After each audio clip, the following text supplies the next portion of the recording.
അവർ ചെയ്യുന്ന എല്ലാ നല്ല പ്രവൃത്തികളും അദ്ദേഹത്തിൻ്റെ ആഖിറത്തിലേക്ക് എത്തിച്ചു കൊടുക്കുകയും അദ്ദേഹത്തിൻ്റെ വിചാരണ കൂടാതെ സ്വർഗം പ്രദാനം ചെയ്യുകയും മഗ്ഫിറത്ത് പ്രദാനം ചെയ്യുകയും അദ്ദേഹത്തെ സ്വർഗത്തിൽ പ്രവേശിപ്പിക്കുകയും ചെയ്യട്ടെ. ആമീൻ.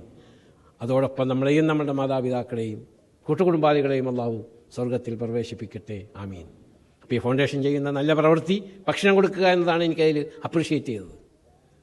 അതിലേക്ക് എൻ്റെ വക അദ്ദേഹം ചോദിച്ചിട്ടില്ലെങ്കിലും എൻ്റെ ഒരു കടമയാണെന്ന് പറഞ്ഞ് എന്നെയും ഉൾപ്പെടുത്തണമെന്ന് പറഞ്ഞ് ഞാൻ ആ ഫൗണ്ടേഷന് 2 കോടി രൂപ കൊടുക്കാൻ വന്നിട്ടുണ്ട്.